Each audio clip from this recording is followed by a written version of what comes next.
Hello, everybody. It's been a very eventful weekend, hasn't it? Right. And what I want to do in this particular broadcast is point out a really important transit that is, it hasn't reached conjunction yet, full conjunction, but it's very significant and it played a role in what was unfolding in Pennsylvania with this whole Trump assassination thing. So, first of all, commiserations, all of you in England, for the loss. Although I have to say something, ever since I started supporting England, which was basically in 1991, but let's say 1996, during Euro 96, I got quite involved in the tournament. And ever since then, every time they lose, they say exactly the same thing. It's always, we've got a really young squad, and it's really positive going forward. We've got a lot of these young players and they'll be coming into their peak by the next tournament.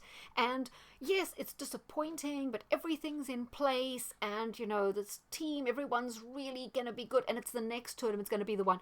They say the exact same thing every time. And I think there's something fundamentally wrong.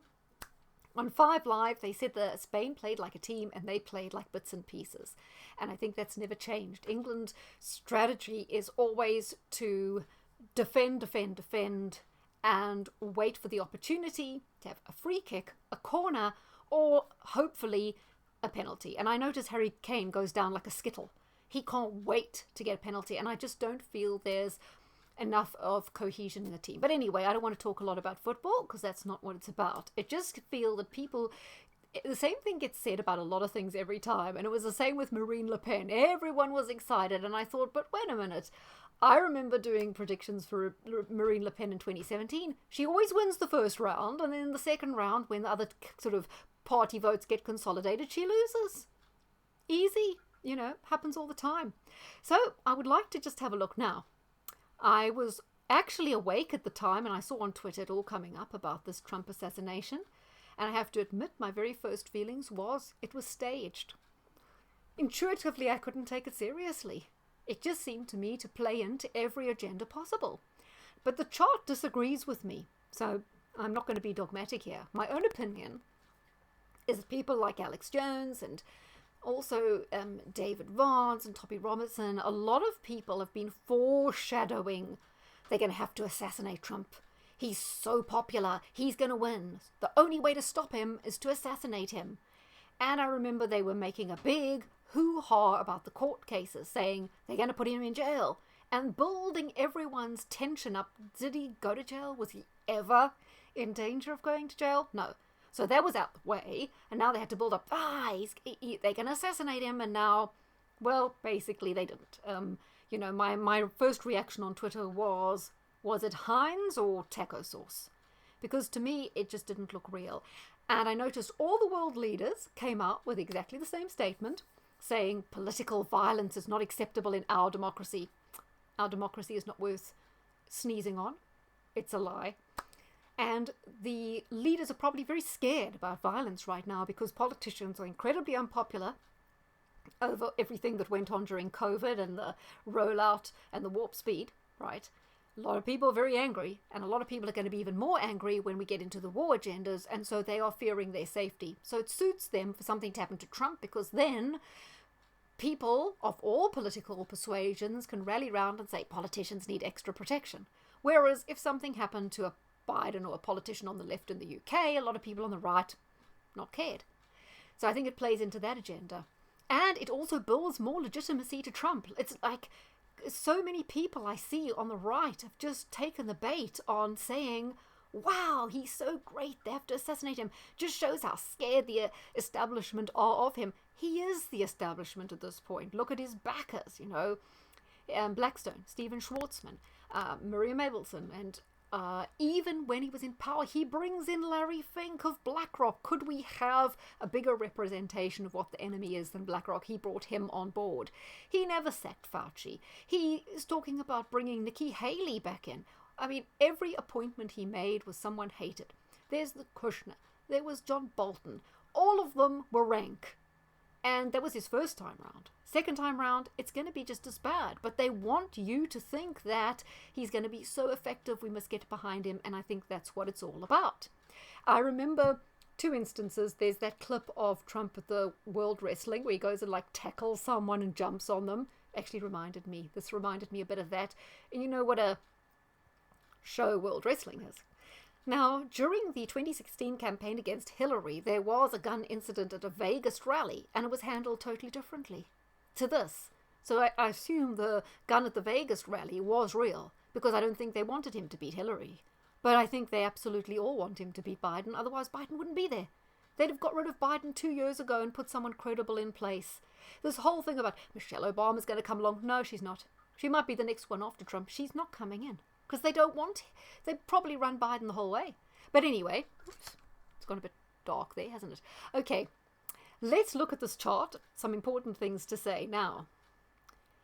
We have a major conjunction right now. It's the last time this particular conjunction will happen for another 80 years. And I checked, when Uranus was last in Taurus, it wasn't conjunct Mars. But here we have, well, not in this particular zone, it wasn't. It wasn't in the third decan, which I'm most interested in. But it's not quite exact, but it's nearly exact. Mars conjunct Uranus in Taurus near Algol. Now, Algol on 26 degrees of Taurus is one of the most, well, it is the most malevolent fixed star. And it's associated with death, misery, destruction, disease, everything bad. So to have a conjunction between two particularly explosive, powerful, volcanic, dynamic planets like Mars and Uranus on Algol says to me something else could happen. Now, if you can see, this is Trump's chart, and you can see that that particular conjunction happened very near his midheaven. So midheaven is public appearances, and yeah, and also this conjunction is square Mars in Leo, which is pretty much exactly conjunct his ascendant. So he's prone to things like possibly assassination because of the position of Mars on his ascendant, and being triggered by this explosive conjunction means it's kind of possible from a chart point of view that I'm wrong and this did happen. Right, but never forget Regulus, the luckiest planet, the luckiest fixed star, should I say, in the solar system, is at 29 degrees of Leo on his ascendant. So maybe that kind of luck keeps him going. So from a chart point of view, it's interesting. Plus, his sun was conjunct Saturn. Saturn, which just rules his house of health. And Pluto is just on the cusp of the sixth, his house of health. Neptune not doing anything particularly significant, nor is Saturn. So from a chart point of view, an unusual configuration of planets. However, I must say to you that Mars conjunct Uranus in Taurus conjunct Algol is not exact yet. So something else could happen in worldwide affairs this month, you know. So let's keep our eye open. I didn't think they'd do anything during the football. And we've got the Olympics coming up. They won't do anything during the Olympics. So we got this window of opportunity where something could happen. Maybe it's going to be something major in Ukraine. The other thing, looking back in history, that coincides with a similar aspect, it was also Mars conjunct Uranus in Taurus, but it was a bit further away from Algol. And that was the panic of 1857, when there was a big stock run on the stocks and there was a banking collapse and it caused panic. So maybe this is what's foreshadowing the big banking collapse, which could well come in September. So a lot of interesting things to come out of it. I'll leave it with you. As I say, my feeling about the whole thing was it was staged. You know, so much is. And all assassinations, you've got to go back to JFK, Abraham Lincoln, and many others that have happened in other countries, there's always something dodge about it, right? And it's always kind of the deep state behind it, or whatever. Or there's some sort of questions, right, and conspiracies around it. So no doubt this will be no different. I don't think it's a Joe Soap person. I just feel it's part of a much wider agenda. And when I see all the people on the, what David Icke now calls the mainstream alternative media, coming out and saying like, oh, you know, this just proves we've been saying this all along. It's gonna happen because the guy's so great. You know, it just makes me very suspicious. I will show you as well. I did laugh at this. Oh, John O'Looney is thinking the same as me in terms of this. Now, oh yes, you've got to look at this picture.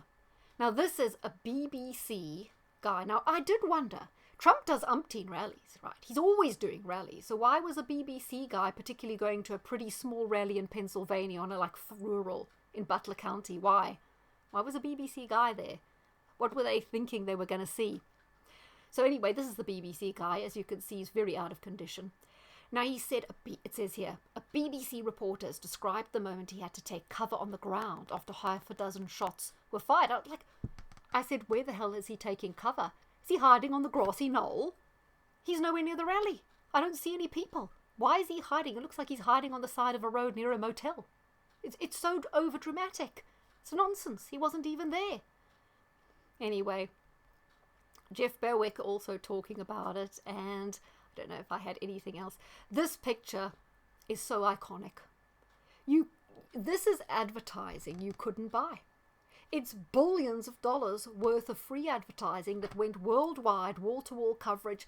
And look at this picture. Look how iconic. The fist, the blood on the face, the American flag, and it's upside down. America's under threat.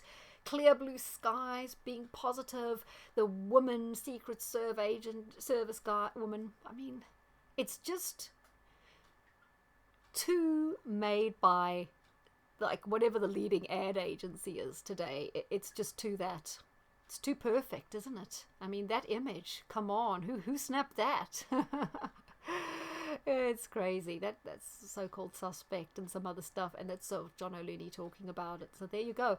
But I also noticed is in Biden's sort of sympathy message, or support message, he called him President Trump, not former President Trump. So, like, Biden already knows it's a dead cert. I mean, sorry, not Biden.